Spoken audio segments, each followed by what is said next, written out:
Welcome back, everybody. It is December 8th, run streak day 66, and Inga's on her 36th day. She actually wanted to run on the other end of downtown, so she's not with me at the moment, but we'll see her later in the video. It's a pretty cold morning here, 30 degrees, a little bit of wind, so not super warm, but not warm enough that I have to wear my thicker layers. I got my thicker outer layer on, but not underneath. In fact, I'm probably slightly overdressed for this run, to be honest. I'm interrupting the video here and doing a little voiceover because I shot a couple scenes which ended up being unusable. It was my error, not the GoPro. I just had it on time-lapse mode instead of regular video mode, so nothing that I said was actually recorded. But basically what I said in these two awesome clips that will never be seen by anybody is that I've committed to trying yoga out, and I was going to start with that today, basically. One of my main questions, I guess, with running and yoga simultaneously is it better to do yoga before you run as kind of like a stretch warm-up type of thing, or is it better to do it after a run or even later on in the day after your run? If you're somebody who runs and does yoga, post in the comments and let me know what the best way to go about it would be. And I'll talk more about the yoga here in a minute in the video. So the channel that I'm going to be watching these yoga videos on is called Open Door Yoga, and it's a great channel. I'll put a card up and I'll put a link in the description as well. But what I like about her channel is that she actually has beginner yoga videos on there, which is just what I need, obviously. But the pace on these videos, I've watched a couple of them now, the pace of it is perfect. It's good enough that I can follow along without, you know, getting lost or, you know, feeling like I'm doing something wrong because she's going, you know, too fast through the different positions and stuff. So I think this channel is going to work out well. I'll probably try to record a little bit of the yoga later. We'll see how that goes.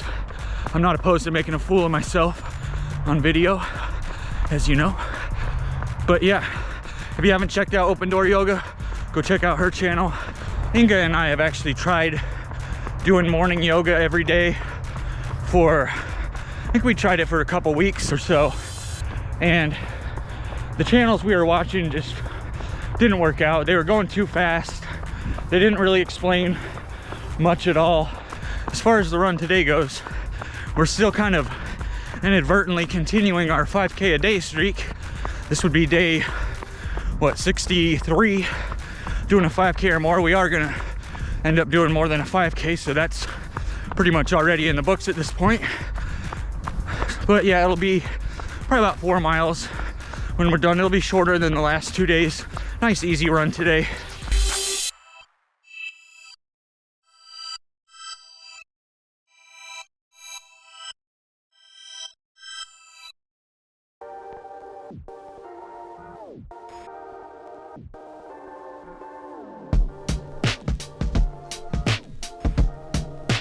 All right, we made it back to the apartment here.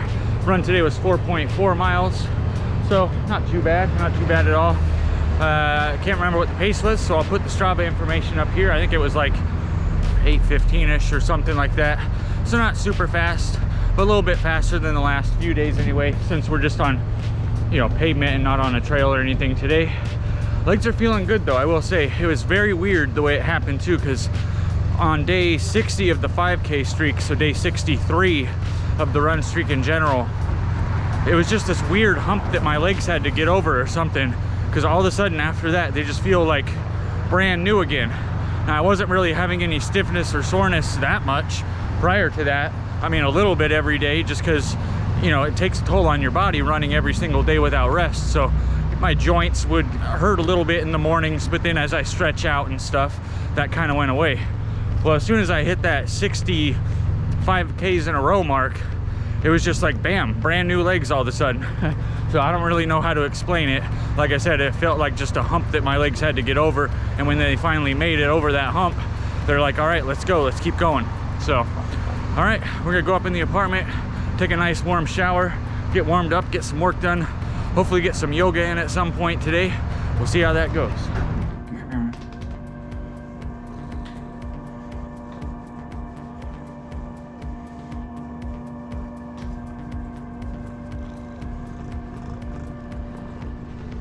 careful, don't knock that over, kitty. Whoa. Don't knock the camera over.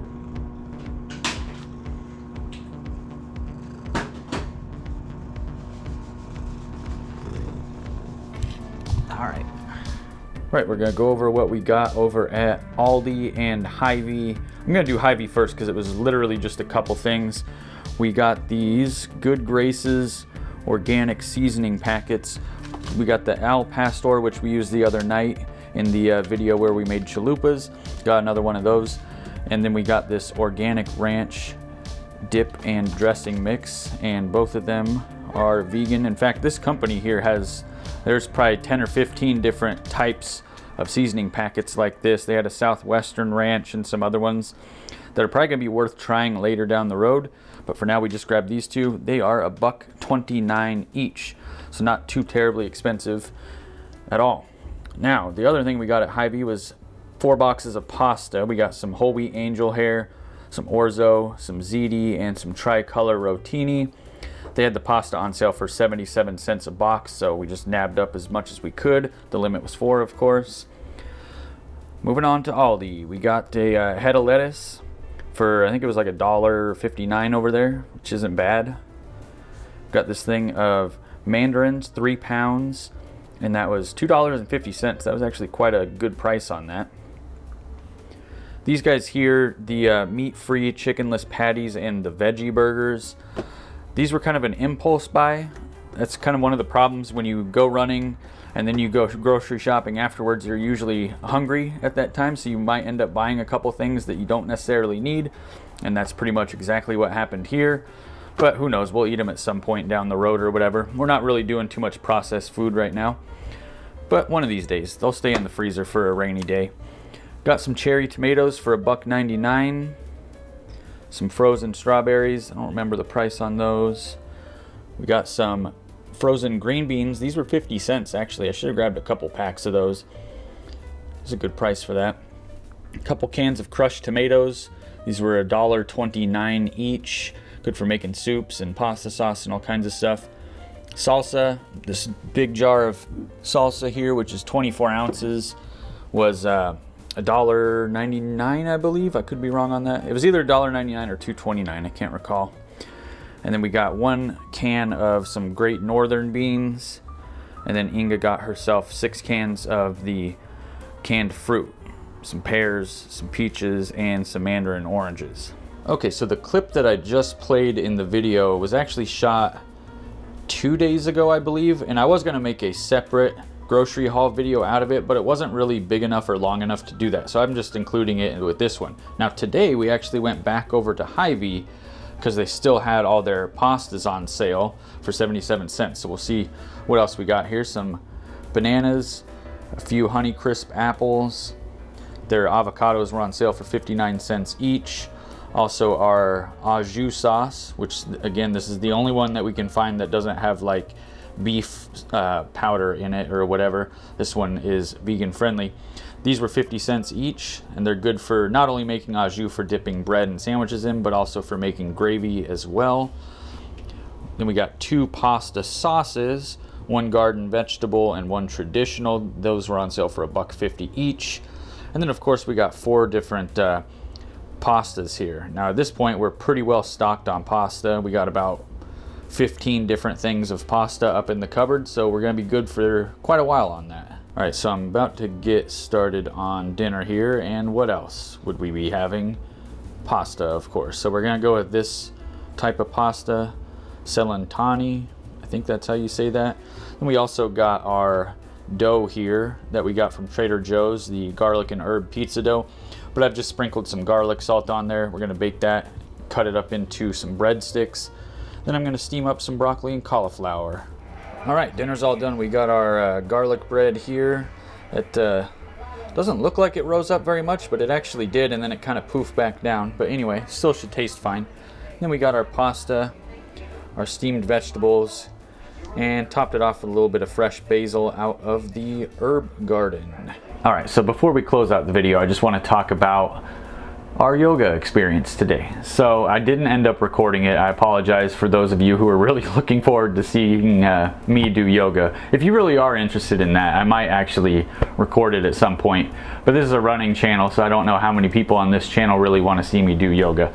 If you do, comment below. Either way, we ended up watching, it was Beginner's Yoga Part 1 on Michelle's channel. Again, the channel name is Open Door Yoga. And I'll put a card to the video up of the video that I watched. It was a 20-minute video, but it was basically the first in her beginner series, so it was perfect for me. It's right where I needed to be. She kind of walked through everything and explained everything really well, which was important to me because, again, I really have absolutely no clue about anything when it comes to yoga, so it's nice to have a channel that will take the time to explain stuff and not just go through 100 different positions in a 10-minute video and not really explain why, or tell you to work on breathing or anything like that. So that was great. So far it's been good. I think after doing the yoga session, my knee actually felt a little bit better. Now, I'm not saying that I'm having knee pain, but I have had 2 severe injuries in this knee right here in particular, and so there are like certain positions, like sitting crisscross applesauce, for example, just hurts in general when I do that, and it has for several years now. But after doing that, it actually felt a little bit better. So I'm thinking that maybe if I continue doing yoga every day, or every other day, however I want to do it, every day would be ideal. We'll see how that goes. But I'm thinking if I maintain that consistently, that maybe my knee will actually start to feel better. I think my main goal with doing yoga at this point is to just get more flexible. I'm not very flexible at all. Can't touch my toes. It's not even close. I'm like this far off from touching my toes and stuff. I mean, I do stretching and stuff like that kind of before and after my runs, but not a whole lot, probably not as much as I should. So I'm hoping the yoga will help out with that. Now, if you've made it to this point of the video and you are somebody who has indeed benefited from doing yoga, comment below and let me know what benefits you've received from it. Did it, help your lower back pain that you had, or whatever? Did you have knee pain like me and now all of a sudden it's better? Let me know. And again, I do apologize. Today was kind of an odd video with me doing the voiceover at the beginning. Things went kind of haywire out there when I was filming on the run. Yeah, things happen. And then the whole grocery haul thing as well, with the separate grocery haul, yada yada yada. Again, apologize. It's been a weird video, but we're gonna go ahead and close it out here. Thank you so much for watching. Hit the like button if you like this video and you want to see the run streak continue, and maybe even a yoga streak. Hit the subscribe button if you're not yet subscribed and you want to support this channel. Ring the notification bell if you want to be notified whenever I drop a new video. Till tomorrow, everybody. Take care.